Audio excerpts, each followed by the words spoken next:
সাত শ্রেণীর ব্যক্তিকে আল্লাহ তাআলা তাদেরকে ভালোবাসেন না। আমরা আজকে এই সাত শ্রেণীর ব্যক্তি কারা তাদের ব্যাপারে জানার চেষ্টা করব এবং আমরা সতর্ক হয়ে যাব যে আমরা যেন তাদের অন্তর্ভুক্ত না হই। কি বলেন? কোন সাত শ্রেণীর ব্যক্তি, কোন অভাগা, কোন কপাল পোড়া সেই সাত শ্রেণীর ব্যক্তি যাদেরকে আল্লাহ তাআলা পছন্দ করেন না, ভালোবাসেন না, এই মর্মে তিনি কালামুল্লাহ মাজিদে ঘোষণা দিয়েছেন। এবং আমরা সতর্ক হওয়ার চেষ্টা করব এই বৈশিষ্ট্য যেন কশিনকালেও কভু আমাদের মধ্যে না আসে।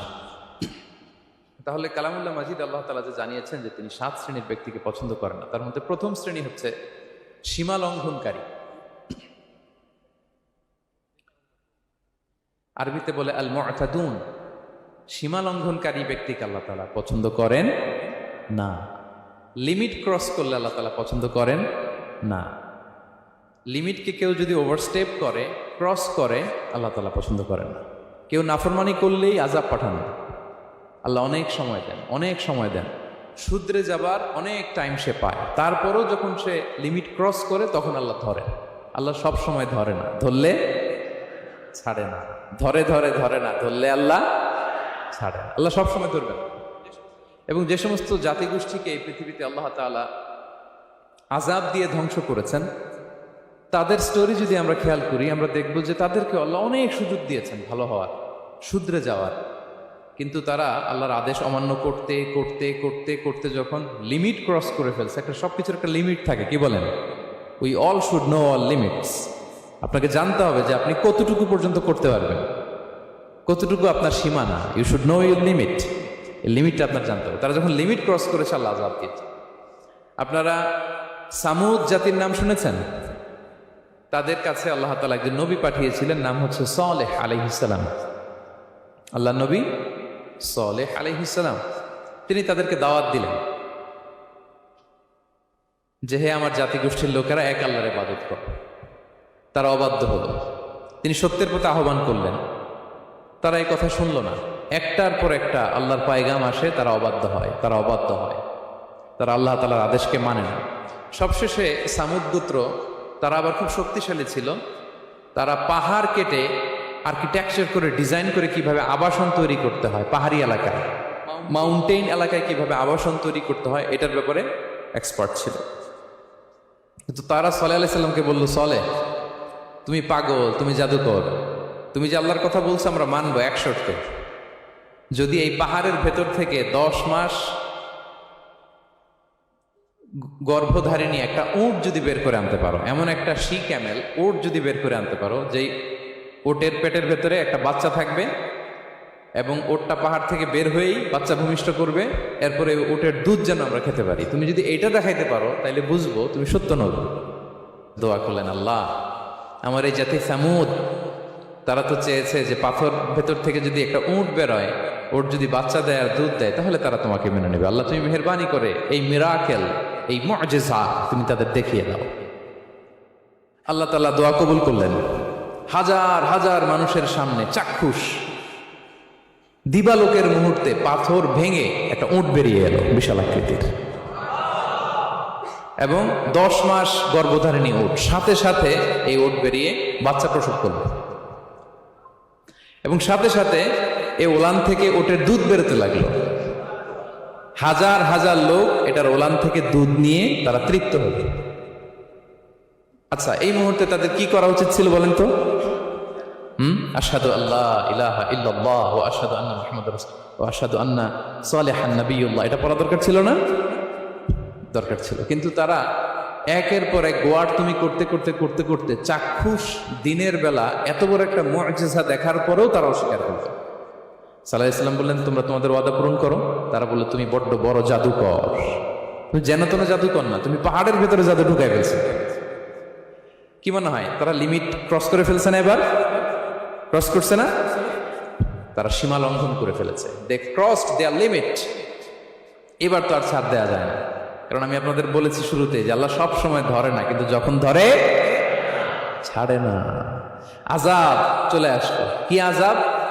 আর্থকোয়েক আর রাজফা, পুরো ভূখণ্ড কেঁপে উঠল।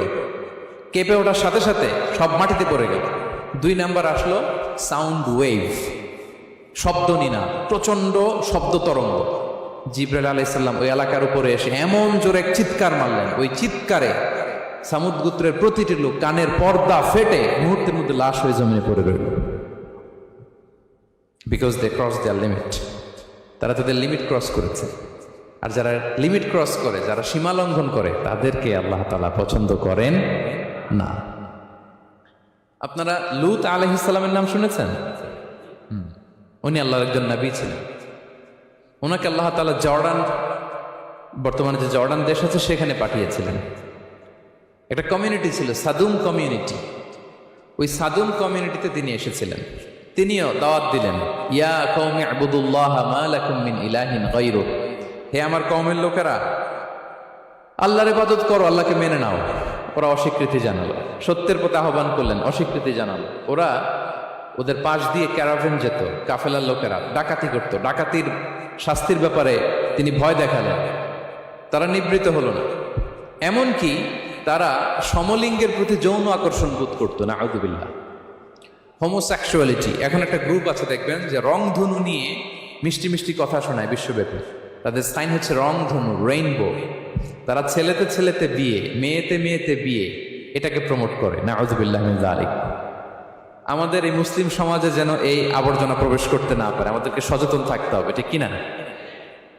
তো এই সাদুম কমিউনিটির একটা বদ অভ্যাস ছিল, তারা ছেলেতে ছেলেতে বিয়ে করত, পুরুষে পুরুষে। আল্লাহ নবী লূত আলাইহিস সালাম তাদেরকে বুঝালেন যে পৃথিবীতে কেউ এই পাপ কাজ করেনি। প্রাণীদের মধ্য থেকেও একটা পুরুষ প্রাণী একটা পুরুষ প্রাণীর প্রতি আকৃষ্ট হয় না। তোমরা আশরাফুল মাখলুকাত হয়ে কিভাবে এই কাজ করো, তোমরা থামো। তিনি নানাভাবে হৃদয় নিংড়ানো ভাষা দিয়ে দাওয়াত দিলেন, কিন্তু তারা মানল না। তারা এই পাপ কাজ করতেই লাগলো, করতেই লাগলো, করতেই লাগলো। আল্লাহ তাআলা ফেরেশতা পাঠিয়েছিলেন ওনার কাছে পুরুষের আকৃতিতে। তারা এই আল্লাহর পাঠানো ফেরেশতাদের সাথে এই অপকর্ম করার প্ল্যান করেছিল। তারা মনে করেছিল সাধারণ মানুষ, আসলে এগুলো ছিল কি আল্লাহর ফেরেশতা। তো আল্লাহর ফেরেশতার সাথে যেহেতু এরকম পাপ কাজের চিন্তা করেছে, তার মানে দে ক্রস দেয়ার লিমিট। কি বলেন? সীমা লঙ্ঘন করে ফেলছে। আযাব, পানিশমেন্ট তাদের জন্য অবধারিত হয়েছে। আল্লাহ তাআলা শাস্তি দিলেন। কি শাস্তি দিলেন? সিম্পল, জিবরাইল আলাইহিস সালাম এসে পুরো শহরটাকে উঠাইয়া উল্টায় ফেলে দিলেন। আল জাযাউ মিন জিনসিল আমাল, যে যেরকম পাপ করে তার শাস্তি এরকম। ওরাও স্বাভাবিক মানুষের যে নেচার, এটার উল্টায় ফেলছে। কি বলেন? পুরুষ আকৃষ্ট হবে, সেক্সুয়াল অ্যাট্রাকশন ফিল করবে নারীর প্রতি, নারী পুরুষের প্রতি। এই যে নেচারকে উল্টাইছে না, আল্লাহকে তোদের শহরটারে উল্টাই দিলাম। জিবরাইল আলাইহিস সালাম এসে পুরো সাদুম শহরটাকে আকাশে উঠিয়ে একটা আছাড় মারলেন, আপসাইড ডাউন। উপরের অংশ চলে গেল নিচে, সব মাটির অতল গহ্বরে। ফাজআলনা আলিয়াহা সাফিলাহা ওয়া আমতারনা আলাইহিম মিন সিজারাতিন মিন সিজিলিম মানদুদ। আল্লাহ বললেন, উপরের অংশ নিচে নিয়ে নিলাম, পুরো শহরটারে উল্টে দিলাম, আর পাথর বৃষ্টি বর্ষণ করলাম, সব শেষ। ওই জায়গাটা আজও আছে, ওইটা জর্ডান এবং ইসরায়েলের সীমান্তে। এটাকে এখন বলে মৃত সাগর, আল বাহরুল মাইয়িত আরবিতে, ইংরেজিতে বলে ডেড সি। কি সি? Dead sea. মৃত সাগর কেন? কারণ ওখানে কোনো প্রাণী জন্মায় না। ওই সাগরে কোনো মাছ নাই, কোনো ব্যাঙ নাই, এমনকি কোনো শ্যাওলাও নাই। গজবের জায়গা। লবণের density at least 10 times more than the natural sea. সাধারণ সাগরের পানিতেই তো কত লবণ, আমরা মুখে নিলে রাখতে পারি এত লবণ। ওইটার চেয়ে কমপক্ষে 10 গুণ বেশি লবণাক্ত। গজবের জায়গা, আযাবের জায়গা। এবং আযাব কেন এসেছে? দে ক্রস দেয়ার লিমিট, তারা সীমা লঙ্ঘন করেছে। আর ইন্নাল্লাহা লা ইউহিব্বুল মুতাদিন, আল্লাহ তাআলা সীমা লঙ্ঘনকারীকে পছন্দ করেন না। আরেকজন নবীর কথা বলে এই পয়েন্টটা শেষ করি। মুসা আলাইহিস সালাম, ফেরাউনের হেদায়েতের জন্য আল্লাহ তাআলা মুসা আলাইহিস সালামকে পাঠিয়েছিলেন। তিনি নানাভাবে তার ভাইকে নিয়ে দাওয়াত দিতে লাগলেন, কিন্তু ফেরাউন এই কথা মানে না। ফেরাউন বলে, তুমি যে নবী, প্রমাণ কি? মুসা আলাইহিস সালাম বলেন, দেখো এই যে আমার হাতে লাঠি। উনি এমন নবী ছিলেন, উনি লাঠি মাটিতে রেখে দিলে ওটা মুহূর্তে সাপ হয়ে যেত। তো মাটিতে তিনি লাঠি রাখলেন, এটা মুহূর্তে সাপ হয়ে গেল, যে এই যে আমি নবী। মানে না, বললেন আরো কিছু দেখো। তো মুসা আলাইহিস সালাম বগলের এখান থেকে হাত উঁচু করলে নূরের ঝলকানি হাতের মধ্যে দেখা দিত। উনি নূরের ঝলকানি দেখালেন, এরপরও মানে না। এরকম একটার পর একটা আল্লাহ নবী মুসা আলাইহিস সালাম মুআজিজা দেখাতে লাগলেন, কিন্তু ফেরাউন মানে না। শুধু মানে না এতটুকুই না, সবশেষে আল্লাহ নবী মুসা আলাইহিস সালামকে অ্যাসাসিনেশন, হত্যার পরিকল্পনা করলো তারা, যে বনি ইসরাইল মুসা এবং মুসার অনুসারী যারা আছে দুনিয়া থেকে সরাই দিতে হবে, ধরো মুসারে ধরো, মুসার অনুসারীদেরও ধরো। ধাওয়া পাল্টা ধাওয়া শুরু হলো। আল্লাহ নবী মুসা আলাইহিস সালাম বনি ইসরাইলকে নিয়ে বাঁচার জন্য ছুটলেন। ছুটতে ছুটতে সামনে লোহিত সাগর। দেখেন, একে তো আল্লাহর বিধান মানে নাই, এরপরে একটার পর একটা মুআজিজা আসলো, সেটাও মানে নাই, এখন নবীরে হত্যার জন্য ছুটছে। কি মনে হয় সীমালঙ্ঘন হয়েছে? একটু একটু হয়েছে না অনেক? আল্লাহু আকবার। আল্লাহ বলেন ফাআগরাকনাল আখারিন, আমি মুসা এবং বনি ইসরাইলকে বাঁচাই দিলাম, ফেরাউন সহ তার দলবলকে সাগরে ডুবাই মারলাম। শুধু ডুবাই মারে নাই, আল্লাহ বলে ফাল ইয়াউমা নুনাজ্জিকা বিবাদানিকা লিতাকুনা লিমান খালফাকা আয়া। ফেরাউনকে লোহিত সাগরে তো ডুবিয়েছেই। আল্লাহ বলেন ফেরাউন, তোর অনুসারী যারা পৃথিবীতে থাকবে, তোর চালা চামুন্ডা যারা থাকবে, তোর খালাতো ভাই চাচাতো ভাই যারা দুনিয়াতে বেঁচে থাকবে, তাদের জন্য তোর লাশটারে আমি শুটকি বানিয়ে রাখলাম। Up to the day of judgement, কিয়ামত পর্যন্ত ফেরাউনের লাশটা মিশরের জাতীয় জাদুঘরে ড্রাই বডি হিসেবে আছে। আমি নিজে দেখে এসেছি, নিজ চোখে মমিফাইং করে শুটকি বানায় রাখছে। এইভাবে পৃথিবীতে যতগুলো জাতিগোষ্ঠীকে আল্লাহ তাআলা আযাব দিয়ে ধ্বংস করেছে, তার কারণ হচ্ছে সীমালঙ্ঘন। তার কারণ কি? প্রিয় ভাইরা, আমরা যেন আমাদের লাইফস্টাইলের দিকে একটু খেয়াল করি, যে এই সীমালঙ্ঘনের কাতারে আমরা চলে আসলাম কিনা, আমরা চলে আসলাম কিনা, আমাদেরকে খেয়াল রাখতে হবে। আল্লাহ তাআলা সীমালঙ্ঘনকারীকে পছন্দ করেন না। ইন্নাল্লাহা লা ইউহিব্বুল মুআতাদিন, তিনি সীমালঙ্ঘনকারীদেরকে পছন্দ করেন না। এমনকি রাসূলুল্লাহ সাল্লাল্লাহু আলাইহি ওয়াসাল্লামের বায়োগ্রাফি যদি আমরা খেয়াল করি, আমরা দেখব যে তিনি যখন যুদ্ধের জন্য অভিযান পরিচালনা করতেন, দল পাঠাতেন, সেনাবাহিনী পাঠাতেন, তখন তাদেরকে বলতেন খবরদার যুদ্ধের ময়দানে সীমালঙ্ঘন করো না, সীমালঙ্ঘন করো না, খবরদার। যুদ্ধে যদি কেউ হেরে যায়, বন্দীদের সাথে খারাপ আচরণ করো না। ওরা হেরে গেছে বন্দী, আপনি চাইলে তার কান কেটে দিতে পারবেন, নাক কেটে দিতে পারবেন, আকৃতি বিকৃতি করতে পারবেন না। বিষ্ণু ইসলাম বলেন খবরদার সীমালঙ্ঘন করো না। যেখানে যুদ্ধে গিয়েছো ওই এলাকার শিশুদেরকে মেরো না,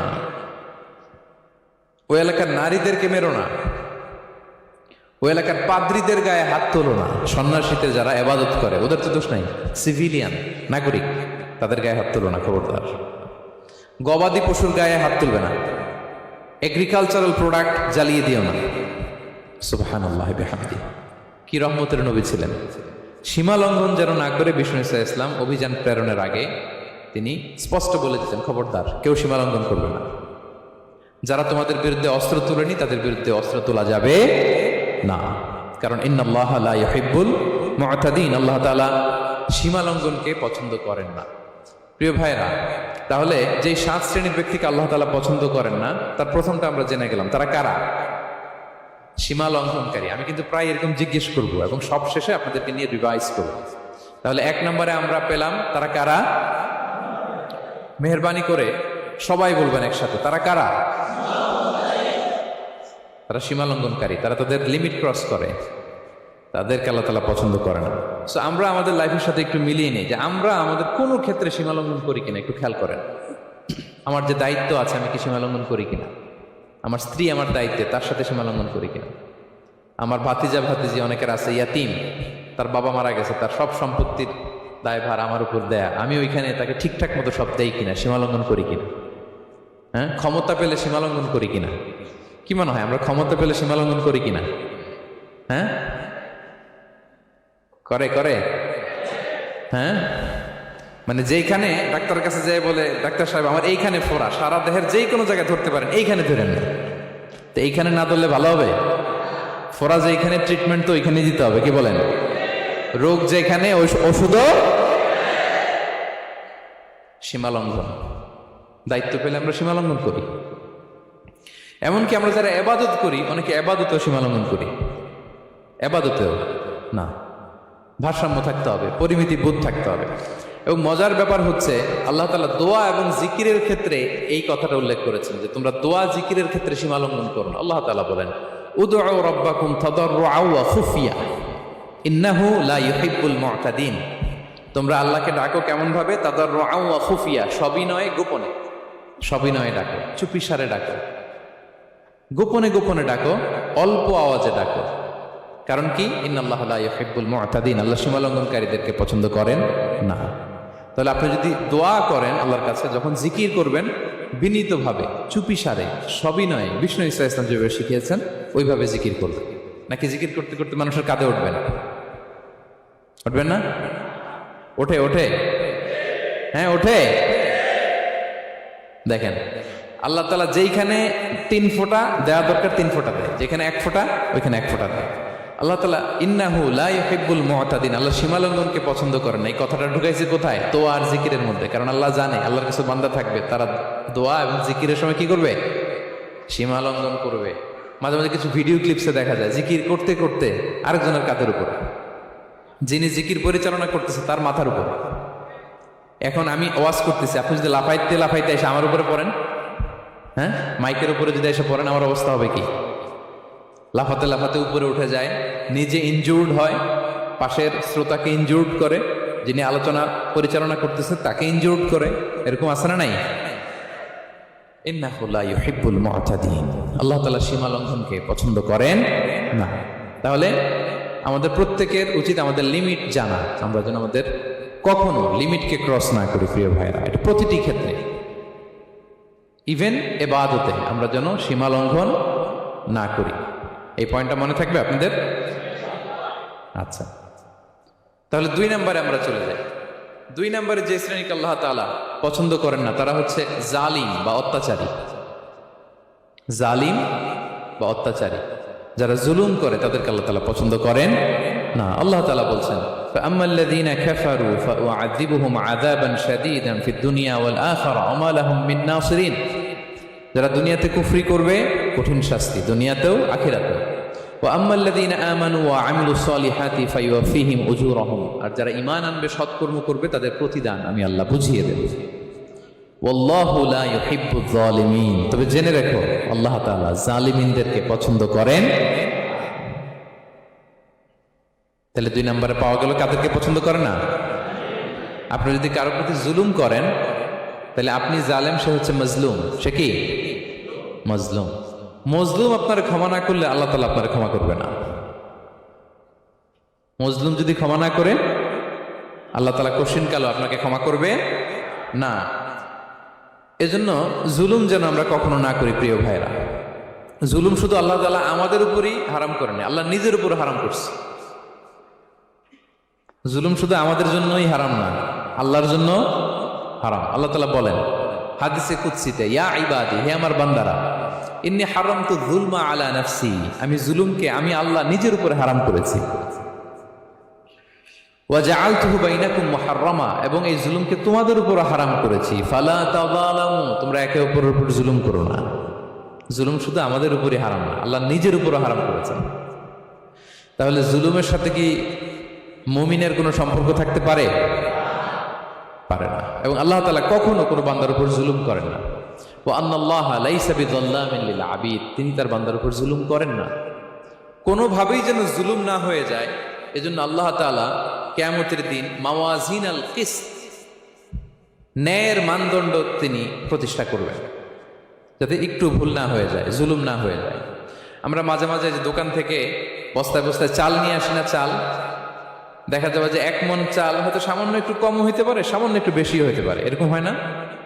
দেখবেন যে দিছে 10 কেজি, বাসায় এসে দেখবেন যে 10 কেজির চেয়ে একটু বেশি, একটু সামান্য বেশি, কয়েক গ্রাম, অথবা 10 কেজির চেয়ে সামান্য কয়েক গ্রাম কম। এরকম হয়ে যায় না? মানুষ তো আমরা, কি বলেন? কিন্তু আল্লাহর নিক্তি পাল্লায়, মিজানের পাল্লায় এরকম হবে নাকি? হবে? হবে? আল্লাহ বলে না, মাওয়াজিনাল কিসত, ন্যায়ের মানদণ্ড সেটা। ফামাইয়া আমাল মিসকালা যাররাতিন খাইরান ইয়ারা, যাররা পরিমাণ ভালো করেছো তো সেটাও ওজন দেয়া যায় ওই পাল্লায়। সুবহানাল্লাহ পড়বেন না? ওমাইয়া আমাল মিসকালা যাররাতিন শাররান ইয়ারা, অনুপরিমাণ খারাপ করেছো সেটাও ওজন দেয়া যায়। কারণ ওয়া আন্নাল্লাহা লাইসা বিযাল্লামিন লিল আবিদ, তিনি বান্দার উপর জুলুম করেন না। তিনি এমন পাল্লা দিয়েছে যাতে জুলুম না হয়। আমাদেরটাই ভুল হয়ে যেতে পারে, ওনারটাতে ভুল হলে চলবে না, কেউ জিতে যাবে, ঠকে যাবে। কি বলেন? জাররা কাকে বলে? জাররা, জাররা মানে এত ছোট জিনিস, এত ক্ষুদ্র জিনিস যেটা খালি চোখে দেখা যায় না, বাংলাদেশের উদাহরণ দিলে বুঝতে পারবেন ভালো। বাংলাদেশের শীতের সিজনের কথা মনে আছে আপনাদের? না মালয়েশিয়া এসে সব খাই ফেলাইছেন? হ্যাঁ, মালয়েশিয়া তো সারা বছর গরম, সারা বছর বৃষ্টি, শীত হয় না তো। বাংলাদেশের শীতের সিজনে টিনের ঘর যাদের থাকে, মনে আছে কিনা জানি না আপনাদের, ওই টিনের চালে যদি ছিদ্র থাকে, শীতের দিন টিনের চালে যদি ছিদ্র থাকে, তাহলে মাঝে মাঝে দেখবেন ওই চিকন ছিদ্রটা দিয়ে সূর্যের একটা আলো ঘরের ভিতরে ঢুকে। মনে পড়ে? টিনের চালের ছিদ্র, চিকন এই ছিদ্রটা দিয়ে সূর্যের একটা চিকন রশ্মি নিচে পড়ে। তো ওইটার কাছে গেলে দেখা যায় ওই আলোটার মধ্যে পাতলা কি কি যেন ধুলাবালি উঠতেছে। এটা আবার অন্য জায়গায় দেখা যায় না, এমনি দেখা যায় না, কিন্তু ওইটার কাছে গেলে দেখা যায় এই আলোটা যেই বরাবর আসছে, এইখানে কিছু ক্ষুদ্র ছোট ধূলিকণা, ডাস্ট ঘুরে বেড়ায়। আল্লাহ বলে এইটার নাম হচ্ছে যাররা। ফামান ইয়ামাল মিসকালা যাররাতিন খাইরান ইয়ারা। এই ডাস্ট উড়ে বেড়ানো ছোট্ট ধূলিকণা, যেটা খালি চোখে দেখা যায় না, এতটুকু ভালো যদি করো, সেটাও সেই মিজানের পাল্লায় ওজন দেয়া যায়। এতটুকু খারাপও যদি করো, সেটাও সেই মিজানের পাল্লায় ওজন দেয়া যায়। আল্লাহু আকবার। তিনি তার বান্দার উপর জুলুম করেন। জুলুম তিনি নিজের উপর হারাম করেছেন, আমাদের জন্য কি করেছেন? হারাম করেছেন। এবং বিষ্ণু ইসলাম আরো ভয়ঙ্কর কথা বলেছেন। তিনি বলেছেন, মান যালামা কিদা শিবরিন মিনাল আরদি তুবিকাহু মিন সাবঈ আরাদিন। কেউ যদি জুলুম করে তার ভাইয়ের 1 বিঘত পরিমাণ জমিন খায়। 1 বিঘত চিনেন তো? এই যে আমার এই আঙ্গুল থেকে এই আঙ্গুলটা, এটা টান টান করলে যতটুকু জায়গা, এটা বলে 1 বিঘত। শিবের আরবিতে বলে শিবের। হ্যাঁ, মান যালামা কিদা শিবর। বিষ্ণু বলেন এই 1 শিবর, 1 বিঘত জমি যদি কেউ অন্যায়ভাবে জুলুম করে তার ভাইয়ের কাছ থেকে খায়, কিয়ামতের দিন তুবিকা আলাইহি সাবউ আরাদিন, এই 7 জমিনকে আল্লাহ তাআলা তার ঘাড়ে চাপাবে। খা এবার, খা। অন্যের জমি খাওয়ার এত শখ ছিল, এবার 7 জমিন ঘাড়ে কর। কিয়ামতের ময়দানে আপনার দেহটারে বিশাল আকৃতির করা হবে, এই 7 জমিনকে আপনার কাঁধে তুলে দেওয়া হবে। এজন্য আমরা অন্যের রাইটস, অধিকার যেন নষ্ট না করি, কারো উপর যেন জুলুম না করি, কোনোভাবেই না। আমরা নানাভাবে এই জুলুমটা করি। আমরা প্রায় দাদার সম্পত্তি থেকে ফুফুদেরকে বঞ্চিত করি, বাবার সম্পদ থেকে বোনদেরকে বঞ্চিত করি। হ্যাঁ, নিজের ভাই আরেক ভাইকে, আপন ভাই ভাইকে বঞ্চিত করে, জুলুম করে। এরকম দৃশ্যপট আমাদের সমাজে আছে না নাই বলেন তো? কিয়ামতের দিন আল্লাহর সুপ্রিম কোর্টের কাঠগড়ায় হিসেব দিতে হবে। আর এই জালিমদেরকে আল্লাহ তাআলা পছন্দ করেন না। এবং সবচেয়ে ভয়ঙ্কর ব্যাপার হচ্ছে, আপনি যখন কারোর উপর জুলুম করেন, ওই মাজলুম আর আল্লাহর মাঝখানে কোনো ফারাক থাকে না। আল্লাহ ওই ফারাকের পর্দা উঠায় নাই।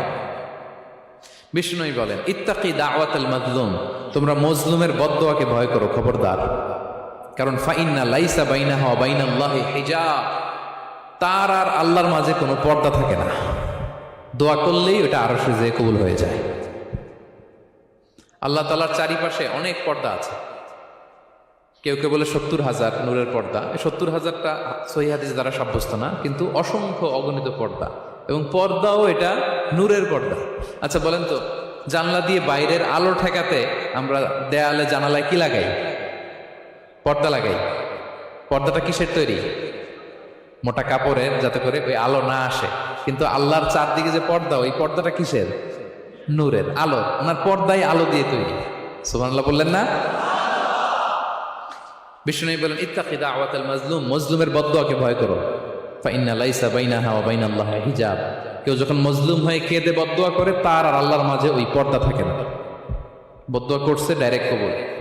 খবরদার আমার পেনাঙ্গের ভাইয়েরা, আমরা যেন জালিম না হই।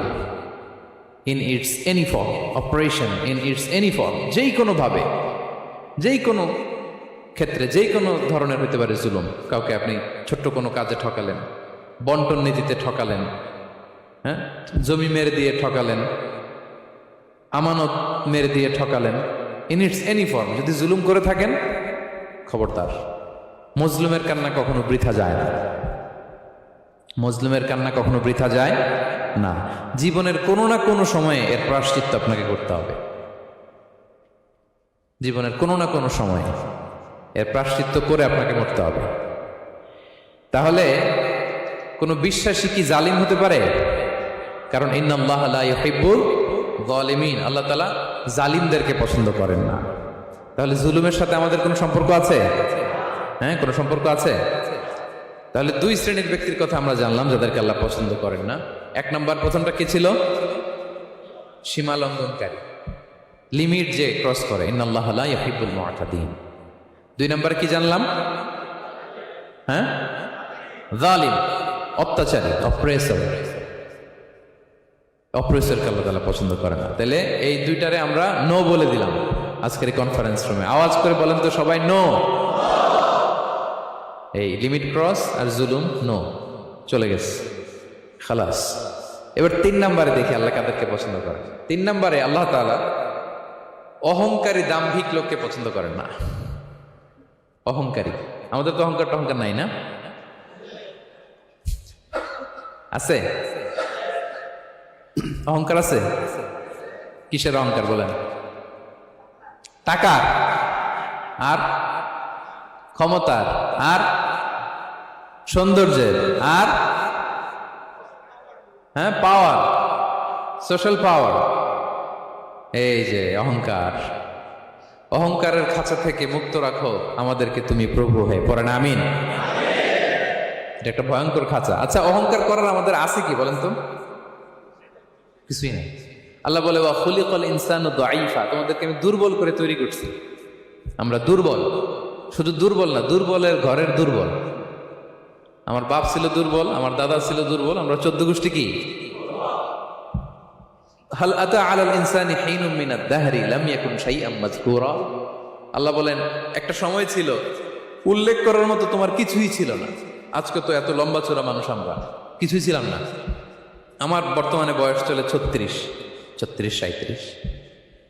তো আজ থেকে 37 বছর আগে আমি কি ছিলাম? আমার অস্তিত্বই ছিল না, আমার কোনো নাম ছিল না, আমার কোনো গ্রাম ছিল না, আমার কোনো অ্যাড্রেস ছিল না, আমার কোনো পরিচিত ছিল না। আজ থেকে আরো 37 বছর পরে একটু খেয়াল করেন তো, এখন তো 37, আরো 37 ধরেন বাঁচলাম।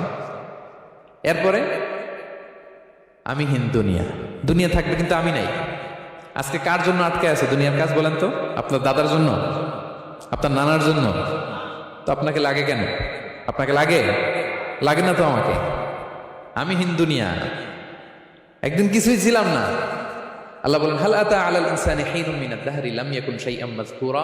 তুমি কিছু ছিলা, একটা সময় কিছুই ছিলা না, উল্লেখ করার মতো তুমি কিছুই ছিলা না। অস্তিত্বহীনের জগৎ থেকে তোমাকে আমি অস্তিত্ব আনলাম। তোমার বাবার পৃষ্ঠদেশ থেকে তোমার মায়ের গর্ভাশয়ে আমি তোমাকে ফেললাম। সেখানে আমি আল্লাহ তোমাকে একটু একটু করে তিলে তিলে বড় করলাম। 9 মাস 10 মাস পরে মায়ের পেট থেকে দুনিয়াতে তুমি আসলে। দেখেন তো দুনিয়ায় আসার পরে আমাদের অবস্থাটা কি? কাপড় নাই, চোপন নাই, এভাবে চলে আসছি। আসার পরে কেউ যদি মুখে খাবার তুলে দেয় তাইলে খেতে পারি, হ্যাঁ, তাও লিকুইড খাবার, এদিক দিয়ে দিলে এদিক দিয়ে পড়ে যায়, খালি মুছতে হয়। মেহমান একজন এসে আদর করে কোলে নিচে পেশাব করে দিছি ভরাইয়া, আছে না নাই? হয়েছে না, হয়েছে না? এরকম আদর করে একটা কোলে নিছেন, এখনই না ডায়াপার আসছে মিয়া। আজ থেকে 10 বছর আগে এগুলো ছিল নাকি? প্যাম্পাস ডায়াপার ছিল, এই কাঁথা টাতা নিয়ে কোলে নেওয়া লাগতো, তারপরে দিছে ওদিক দিয়ে, জামা টামা ভিজে শেষ। ইভেন রাসূল সাল্লাল্লাহু আলাইহি ওয়াসাল্লামের কোলে এরকম বাচ্চারা পেশাব করে দিছে, এরকম হাদিস আছে। আদর করে মায়েরা বাবারা আসলেই তো তার বাচ্চাকে রাসূল সাল্লাল্লাহু আলাইহি ওয়াসাল্লাম কোলে দিতেন, পেশাব করে দিতেন। তো কার কোলে উঠছে এটাও জানি না, পেশাব করে ভরাই দিচ্ছে। পেশাব পায়খানা করে সয়লাভ। লিকুইড দিলে খেতে পারি, শক্ত কিছু খেতে পারি না। এই তো আমি, এই তো আমার ক্ষমতা। একজন যে বললেন ক্ষমতার অহংকার, এই তো ক্ষমতাটা তো এতটুকু। এরপরে যখন জোয়ান হয়েছে, এখন তো জোয়ান, এখানে একটা ভূমিকম্প হইলে কি অবস্থা হবে বলেন তো জোয়ানদের? হ্যাঁ, কাঁপতে কাঁপতে সব শেষ। একটা ভূমিকম্প, একটা তুফান হলে ওটার বিরুদ্ধে দাঁড়াতে পারি না। একটা তুফান, রাস্তায় টায়ার পাংচার হলে লাফ দিয়ে উঠি। ক্ষমতা আমার নাকি ক্ষমতার অহংকার? কি দুর্বল আমরা, হ্যাঁ? কুকুর আমাদেরকে কামড় দিলে আমরা কুকুরের কামড়ও দিতে পারি না, ঠিক কিনা? মশা যে কামড়া, এটা ধরতে না পারলে কিছু করতে পারি? কামড় মাইরা দিছে দৌড়। বল্লা পোকা এটা যদি কামড় দিয়ে দৌড় দিয়ে কিছু করতে পারেন? তো কিসের ক্ষমতা আপনার? এরপর আবার যদি 70-80 বছর হায়াত পাই, আবার আগের মতো যেখানে বসি ওইখানেই ডাইরেক্ট। আছে না নাই? বয়স যখন 80 হয়ে যায় আর থাকে শরীরের কন্ট্রোল, আবার যেখানে বসে ওইখানেই পেশাব পায়খানা। খাবার দিলে খাইতে পারি, পিঠটা বাঁকা হয়ে কুজু হয়ে গেছে, এর নাকি আবার অহংকার। সাজে অহংকার সাজে? অহংকার সাজে একজনের, আওয়াজ করে বলতে হবে তিনি কে?